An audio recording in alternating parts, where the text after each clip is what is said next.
Ну, и бატონო.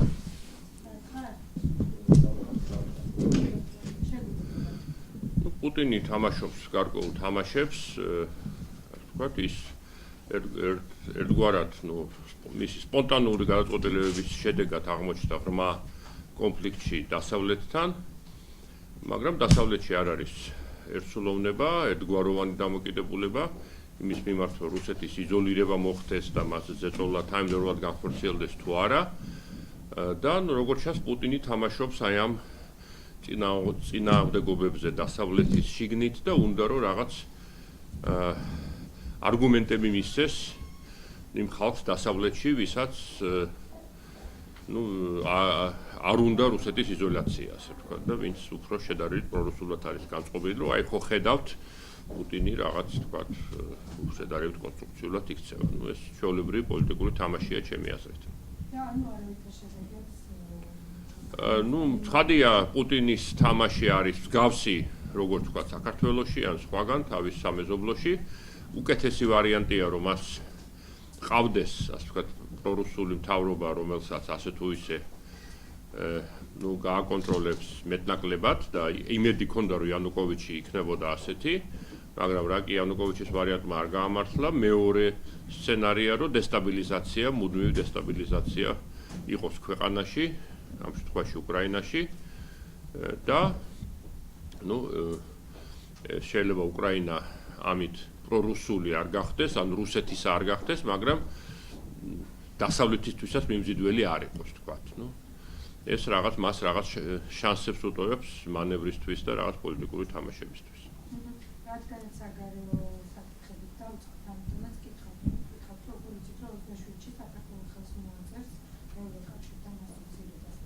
თუ ელოდებით ამ გართულებას საერთოდ 27-მდე რამე პროვოკაციას თუნდაც იგივე ჩვენი სამსახურით რეწოდებულ სამსახურთან და რა გოლდება ამ ასოცირების შემდგომ. ლოგიკურად ამისი ალბათობა ძალიან მაღალი არ არის, იმიტომ რომ რუსეთის ბერკეტები შედარებით სუსტია საქართველოსთან მიმართებაში, ვიდრე უკრაინასთან და მოლდოვასთან მიმართებაში, გარდა ამისა მას უკრაინა უფრო უღირს ამ ეტაპზე და იქ უფრო მეტი მიღწევა შეუძლია. ჩვენი ასოცირების ხელშეკრულება თავისთავად თუ თქვათ უკრაინა ვერ გახდა ევროპული სახელმწიფო პერსპექტივაში, ბევრს არაფერს ნიშნავს, ყოველშვაში რუსეთის თვალსაზრისით. მისთვის ამ ეტაპზე უკრაინაა მთავარი, ამიტომ შეიძლება მან, მე მგონი, ნაკლებად სავარაუდოა, რომ ასე ვთქვათ, ვენები გადაიჭრას, უხეშად რომ ვთქვათ, იმაზე, რომ საქართველოს მოაწეროს ხელი ასოცირების ხელშეკრულებას. თუმცა გამორიცხული ნამდვილად არაფერია. ბევრი მოულოდნელობები მოხდა ბოლო თვეებში ამ ასოცირების ხელშეკრულებასთან დაკავშირებით, ასე რომ 100%-ით მშვიდად ვერ ვიქნებით. ამ ფონზე კითხავთ ანტიდისკრიმინაციულ კანონთან დაკავშირებით, რომელიც პარლამენტმა მიიღო და ჩვენ ნახეთ 17 მაისს რა რეაქცია მოყვა გარკვეული ჯგუფებისგან ამას. ნახეთ ლევან ვასაძის აქტიურობაც და მისი განცხადებაც, რომელიც აშკარად პოლიტიკურ გზავნილებს შეიცავდა, ხო ისე ხელისუფლებას და ოპოზიციას. როგორ ფიქრობთ? არის ეს ვასაძის განაცხადი გარკვეული რომის პოლიტიკაში შემოვიდეს და ამ შემთხვევაში თუ აქვს მას პოლიტიკური მიზეზი? კონკრეტულად ვასაძეზე თუ ვისაუბრებთ, ახლა მე ნამდვილად წარმოდგენა არ მაქვს ვასაძე ასაპირებს და რა ცხოვრებისეული გეგმები აქვს, მაგრამ ის უკვე მრავალი წელია ისე იქცევა, რომ თითქოს აპირებდეს პოლიტიკაში შემოსვლას, ასე რომ არავის გაუკვირდება ალბათ თუ ის მართლაც შემოვა პოლიტიკაში, თუ შემოვა მან უნდა დაიკავოს ყოველშვაში ყველა მონაცემით ასე ჩანს ეს ანტიდასავლურ პრორუსულ მართლმადიდებლური ფლანგი, ეს ნიშა და თუ ასეა, მაშინ მას მოუწევს პირველ რიგში ურთიერთობის გარკვევა ქალბატონ ნინო ბურჯანაძესთან, რომელიც ჯერჯერობით იკავებს ამ ნიშას ძირითადად.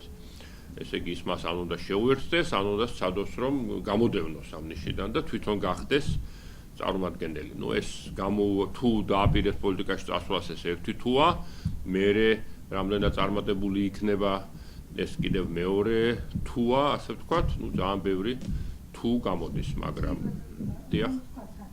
რეალურად ვასაძე ბურჯანაძის კოალიცია, რადგანაც იმუშავებს გარკვეულ თანხმობას ხედავთ, რეალურად გეჩვენებათ თუ არა, მით უფრო რომ ბურჯანაძემ ჩვენ ნახეთ, რომ გარკვეული ოპოზიციური ფლანგის შემოკრება მის ირგვლივ უკვე ხო, ნუ ეს თავისთავად ის რომ მსგავსი იდეები აქვთ ადამიანებს, სულაც არ ნიშნავს საქართველოში რომ ისინი პოლიტიკურად გაერთიანდებიან, გააჩნია მათ პიროვნულ ურთიერთობებს და ამბიციურობას, შეიძლება ქალბატონი ნინო ძალიან ამბიციური ადამიანი როა ეს ვიცით, ვასაძე როგორი ადამიანია, ამაზე შეიძლება მხოლოდ ვივარაუდოთ, მაგრამ ნუ ჩემი დაკვირვებით, ინტუიციით მათ გაუჭირდებათ ერთად ყოფნა, იმიტომ რომ ორივეს ექნება ლიდერის პრეტენზია.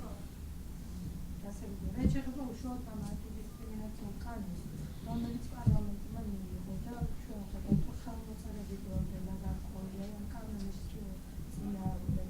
როგორ ფიქრობთ, რამდენად რეალურად გეჩვენებათ, რომ პარლამენტმა შეცვალოს მის მიერ მიღებული გადაწყვეტილება და თუ არ შეცვლის ამ შემთხვევაში, თუ ხედავთ რამე პროცესებს რაში? არა, ეს ცხადია, რომ პარლამენტი არაფერს არ შეცვლის, ეს ზღაპარია.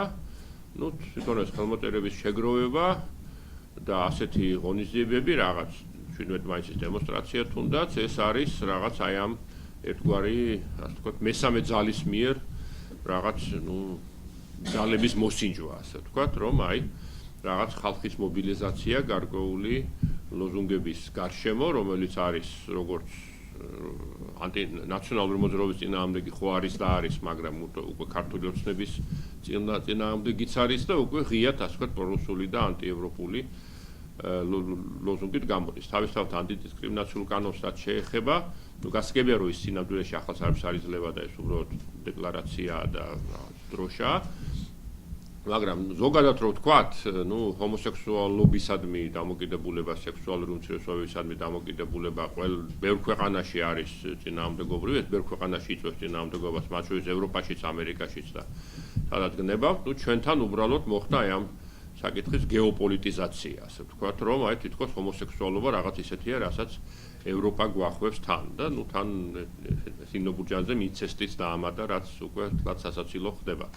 და ნუ ეს გეოპოლიტიზაცია არის თავისთავად აბსურდული ერთის მხრივ, იმიტომ რომ არაფერს თავზე არ ახვევს სინამდვილეში, მაგრამ ნუ ესეც აჩვენებს რომ ნუ თვითონ გზავნილების თანხwebdriver აი ამ რუსეთის სახელმწიფო იდეოლოგიებსა და ჩვენს აი ამ ჰომოსექსუალების მოწინააღმდეგეებს შორის რომ ნუ აქ რაღაც კოორდინაციასაც შეიძლება კონდეს ადგილი. ანუ რაღაც ანტიდასავლური განწყობების გაღვივებას რაღაც თითქოს ცდილობენ იმ გზავნილის ჩაჭედებით, რომ ევროპულობა უდრის ჰომოსექსუალობას და ჰომოსექსუალურ ქორწინებას და ასე შემდეგ, რაც თავისთავად აბსურდია, ცხადია, მაგრამ ნუ შეიძლება ვიღაცაზე იმუშაოს. ხო, აი ნუ თუნდაც 17 მაისის ღონისძიება აჩვენებს რომ ნუ თლად ასე ვთქვათ ძალიან დიდი მასობრივი ასე ვთქვათ ცვლილება არ გამართულა, ხო? ანუ ეს არ არის ისეთი საკითხი, რომლის გარშემო ნუ ძალიან სერიოზული მობილიზაცია შეიძლება მოხდეს მასების ჩემი აზრით. თუმცა ნუ როგორც მრავალ ქვეყანაში, მათ შორის ევროპულ და განსაკუთრებით აღმოსავლეთ ევროპულ ქვეყანაში, თვითონ ეს ევროპეიზაციის მოძრაობა იწვევს რაღაც პროტესტს რაღაც საზოგადოების რაღაც ნაწილებში, ეს ასე აბსოლუტურად ყველგან პოლონეთი იქნება, რუმინეთი თუ თქვათ ლიტვა, ну საქართველოშიც ალბათ იქნება რაღაც პოპულისტური პარტიები და მათი მიმდევრები, ვინც იქნება ამის წინააღმდეგ. კიდევ ერთი ხმაურიანი საკითხი, რაც ბოლო პერიოდის განმავლობაში აქტუალურია და კონგრესის პარლამენტში მსჯელობს, ეს არის მოსმენები და ჩვენ ნახეთ არასამთავრობო სექტორის აქტიურობა ამასთან დაკავშირებით. უშუალოდ თქვენი დამოკიდებულება რომ გითხრათ ამ მოსმენებთან დაკავშირებით და ნახეთ ასევე ბანკის ჩანაწერები, რომელიც იგივე სამომავლობო ну თავისთავად მოსმენები ახლა ზოგადად რო ვთქვათ თანამედროვე განსაკუთრებით ტექნიკური აღჭურვილობის პირობებში ძალიან ძნელია პრაქტიკულად რომ მთავრობა გააკონტროლო კარგად რომ მან არავის არ მოусმინოს. ნუ ჩვენ ნახეთ მაგალითად რომ ამერიკა თურმე ანგელა მერკელს უსმენდა და ნუ გაბრაზდნენ გერმანელები ასე ვთქვათ, მაგრამ მერე შერიგდნენ. ანუ ეს გარკვეული პრობლემაა, ეს არ ნიშნავს იმას რომ არ უნდა ეცადოს საზოგადოება რაღაც გარკვეულ კონტროლს, მაგრამ ეს პრობლემა არის მათ შორის ძალიან განვითარებულ დემოკრატიებში. ჩვენი სპეციფიკა და ჩვენი პოლიტიკური კონტექსტი, ასე ვთქვათ, იმაშია, რომ ჩვენში ნაციონალური მოძრაობის ხელისუფლების დროს ეს თემა იქცა ერთგვარ, ნუ თითქმის ისტერია გამოიწვია იმ თვალსაზრისით, აი ყველას გვისმენენ და თავისუფლად ლაპარაკი არ შეგვიძლია და ნუ შემდეგ უკვე ახალმა ხელისუფლებამ, ნუ გარკვეულად ერთ-ერთი მისი მთავარი მიღწევა, ასე ვთქვათ, არის ის, რომ აი ახლა ხალხს თავისუფლად ლაპარაკი შეუძლია, ეს არის აი შეიძლება 100 ქარხანა არ აშენდა, ვთქვათ, რაღაც ფასმა არ დაიკლო ბენზინის, მაგრამ აი ხალხს ხო თავისუფლად ლაპარაკი შეუძლია და ხალხის თავისუფლად ლაპარაკი რო შეუძლია, ეს ნიშნავს იმას, რომ აი არ უსმენენ.